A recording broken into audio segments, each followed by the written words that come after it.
Hello my friends and welcome back. Thank you very much for being with me again today.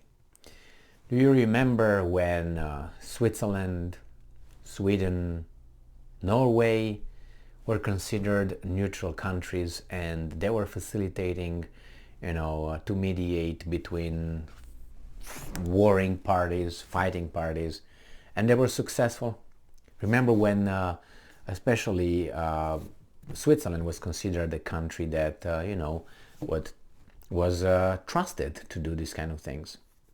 Well, they joined, they showed, they got, how should I put it, occupied politically by the forces from the West, or they show their real colors now. I don't know. The problem is they lost that. They lost all three countries, Norway, Sweden, and Switzerland. But guess what other countries replaced them? And these countries, remember, are countries that were considered, bad players, bad actors, but somehow they are involved in trying to mediate and stop this war in Ukraine, on the territory of Ukraine. And those two countries, or three countries to be more precise, are Turkey, Saudi Arabia, and United Arab Emirates. So these three countries, they are not considered, pinnacles of democracy and even, how should I put it, neutral or balanced. All three are considered extremist, autocratic, tyrannical, blah, blah, blah, human rights and all that. And they are the most involved in dealing and trying to facilitate a meeting between Russians and the Americans, or the Russians and the Ukrainians, which when I say Ukrainians I'm saying Americans, because Ukraine, unfortunately for them and for us and for everybody else, is doing what the Americans are telling them what to do. So in this case we have again this guy who's considered a bad dude. It's at the border of badiness and goodness. And he is Erdogan, the president of Turkey. President-elect, I must add. But since he's not, since Turkey is not a democracy, the democratic system as we are, then he must be, elected in a very fraudulent way, or how should I put it, illegal way. But anyway, it depends what he does. If he's doing what we tell him, we, United States, tell him what to do, then he's a good boy.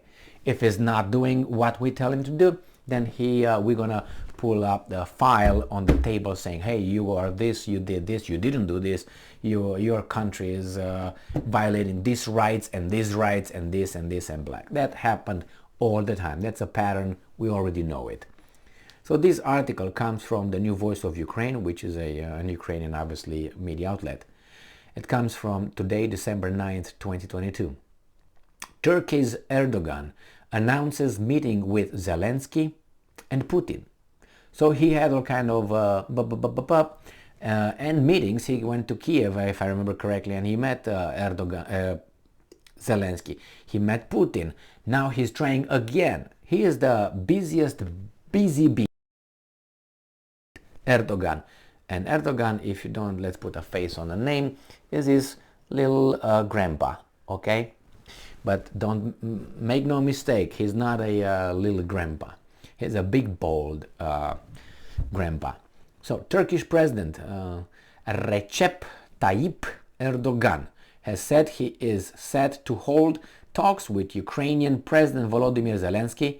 We can cut that Ukrainian president, maybe the president of Ukraine, and Russian dictator Vladimir Putin on December 11th. CNN Turk television channel reported on December 9th. Now, why is Putin a dictator again? Was he elected? Oh, Russia doesn't follow the democratic rules. It does. Then why is he a dictator? Is he dictating?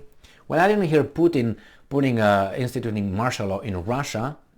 I didn't hear Putin, banning, Ukrainian-speaking radios or anything like that. I didn't hear him doing that. I didn't hear him arresting based on, treason about what? 400 or 500 people already in his country?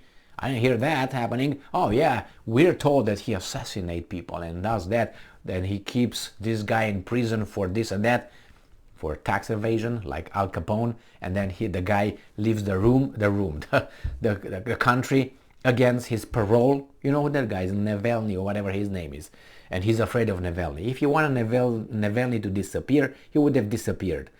If they want Navalny to be legally, I don't know, taken care of, they could have managed that. Believe me, Navalny would just find out, okay, let's say he's got a little poisoning in the prison. Do you think the West is going to do anything? No. So, you know what I mean? But he didn't do that. And I'm honored to quote Mr. Erdogan. I will have a meeting with Putin on Sunday, this Sunday. And I'm quoting again Erdogan, I will also have a meeting with Zelensky. In the same room? I don't think so. The Turkish president did not say what the subject or goal of the talks with the two sides would be. According to Erdogan, in addition to the great casualties, the war has caused serious human, economic and political losses for the region and the world. Well, the Americans don't want to talk with the Russians about the war. They want to talk with the Russians about the basketball player. It's more important, you know, more casualties over there than there. That shows you the priorities and the values of the leadership of this country. And believe me, if you will have an opinion poll here about what I just said, they will vote for the basketball player, not for the other ones, because a lot of people don't respect themselves, and they are just beaten down to feel this kind of imaginary illegal, I should say, guilt, illegal, unreasonable, let's put it this way, not illegal, unreasonable. That means it's like, well, it doesn't stick. So Zelensky and Erdogan held a phone talk on November 18th, followed by the Turkish president phone talk with Putin. And I'm quoting again, in a phone call with President Recep Tayyip Erdogan, we praised the extension of the grain deal. Zelensky tweeted, I thank for supporting our grain Ukraine initiative and assure that Ukraine will remain a guarantor of food stability, security and energy cooperation were also discussed. Now, you see, I like when I read Ukrainians patting themselves and United Nations patting itself, and then you have, Erdogan patting himself, if you know what I mean. Stroking himself, let's put it that way, and they, we did the grain deal, we did, we, but they ignored the veto guy. All that wouldn't have materialized without that guy that nobody mentioned, which is Russia. If Russia did not want to do that, all these guys that stroke themselves and bat and all that, nothing would have come out of that. But they all do not mention that guy. What they mention, when they say the agreement was, finalized between these countries or these entities, parties, four. But they don't say, okay, and with the support of the Russians or the Russians agreement. No, the Russians are already left out. I understand you hate them, but, the reality is they were the kingpin, the basic stuff. Everything was around them. If they didn't want this to happen, it did not happen. Okay? You can say, well, the same thing is for Ukraine. Yeah, that's the same thing. If Ukraine did not want this to happen, would not have happened. We're not going to sell you grain. We're not going to send grain. Okay, that's it. You can do it. And the Russians will sell grain from the occupied territories, supposedly. Whatever. Occupied territories now are Russia. So sends it from its country, if you want to take it that way. Was it recognized? Well, as Kosovo was recognized as well. So, in this case, Russia is never mentioned. I'm glad that Erdogan has the balls to act upon, facilitating what's in its interest, which is Turkey. He's not doing this because he loves Ukrainians or Russians. Nah. He's taking this so he can, and it's good that he does that. It's fantastic. And I'm not BSing here. But he's doing this, and the results are the grain little protocol or whatever agreement.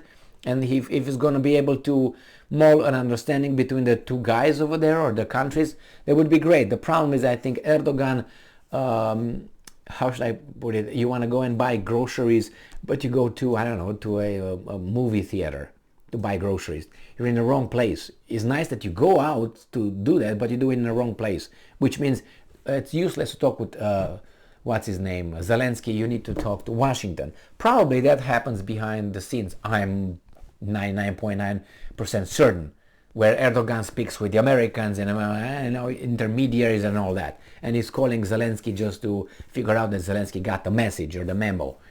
But the fact is, Erdogan is a busy bee, and he's a busy bee that wants things solved. And so far, he's solving things. We'll see what happens in Syria, if you know what I mean. If he's going to start the foot invasion, the military invasion over there, or just strikes. United States warned him, don't do it. So we'll see. As of now, he's just striking over there. Pop, pop, pop. Thank you very much for being with me again today. Good luck, Mr. Erdogan. Stay strong, stay smart, look for the truth, and be just.